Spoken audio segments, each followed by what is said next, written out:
Kolbrin Bible, Book 2, Chapter 10. This is just ideas on the location that's provided in 10.1, and then an analysis of what I think the dream might mean. There were men who spoke as Hurmenator spoke, and men of blood. Men of blood was referred to earlier as soldiers, or at least men of violence. So, Hurmenator, it would seem, is a man of peace at this time.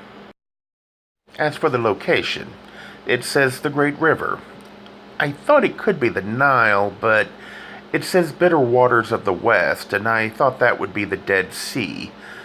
Bitter being referred to in the Bible, Exodus 15:23, as the river of Marah.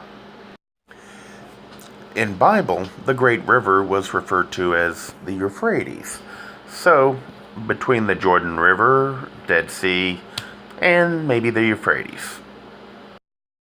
Kolbrin Bible, Book 2, Gleanings, Chapter 10, Death of Hurmenator, GLN 10.1.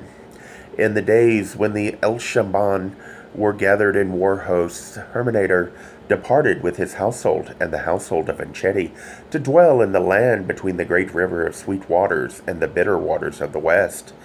And they built an encampment there. They were in a land where some men spoke as Hurmenator spoke, and though there were men of blood with them, the people of the land let Hurmenator and those with him dwell in peace among them, because in those days men were inflicted with Inahana. My interpretation of what was in the dream. It talks about sacred symbols numbered on a cloth of white linen. I thought maybe that would mean map. Mule is referred to having ate the symbols, and I thought that might be a journey. The mule turned to a falcon, which sounds like maybe a long journey, and the falcon to a cow. Between cow horn, crowns of silver and gold. And then it says, drink my milk, anoint your eyes, which may be talking about knowledge that is still needed. In 10.2, he was searching for God, ready to die, so it would seem he had one more necessary task to do before that time. GLN 10.3. Then he went apart from the people and slept alone, for his heart was heavy. But behold, in the night he had a dream. In it he saw the sacred symbols spread out upon a cloth of white linen, and each was displayed according to its form. As he gazed upon them and numbered them each by its own number, an ass came and ate up the sacred symbols, and lo, the ass became a Vulcan. Then as he looked, the Vulcan became a cow, and between its horns was a crown of silver and a crown of gold. And the cow spoke to Hurmenator, saying, drink of my milk, and anoint your eyes with it. Thus they will be opened, and you will see. Hurmenator drank the milk, and anointed his eyes, and then he awoke, remembering the dream, and being wise, he needed no other to interpret it for him. So then he straightway did the things which had to be done, about which those with understanding well knew, and departed from the people. This is what Hurmenator did. He seeks a place of solitude 1 day distance.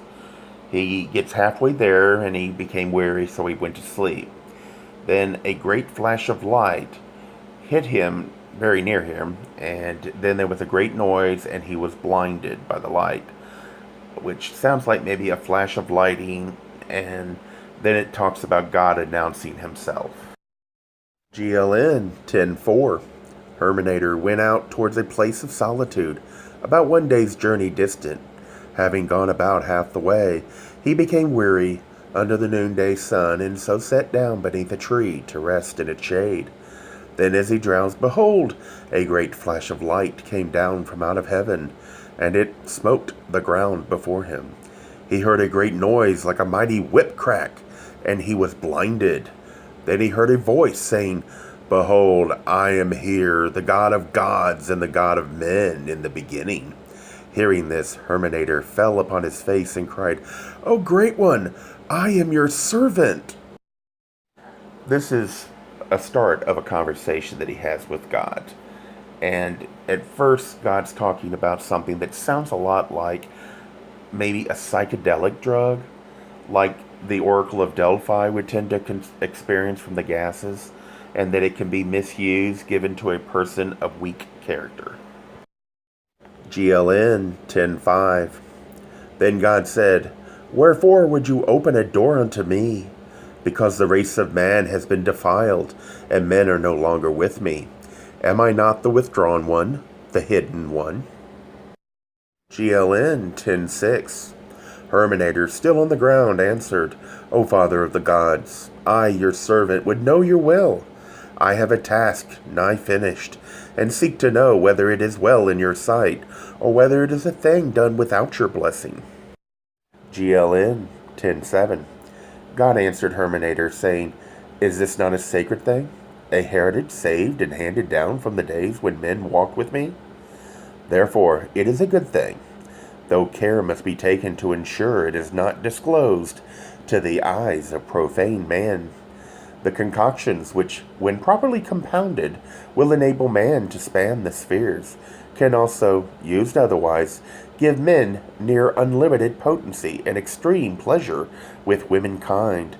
Therefore, such things must be carefully safeguarded, for in the hands of lesser men they will certainly be abused. But let it all be as it is written. Do with it as you have been instructed. A second observation, I just split it up. 10:8 to 10:11 is the conversation between God and Hurmenator.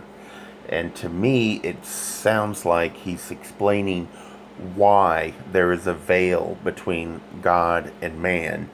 And I think it's a pretty good explanation, so that's why I made it a separate interpretation from what this is. You can also find the complete chapter if you want to listen to it without my opinions. Also located on YouTube and on Facebook at Project Audiobook Kolbrin Bible. And as always, I would love to hear your opinions. Thank you.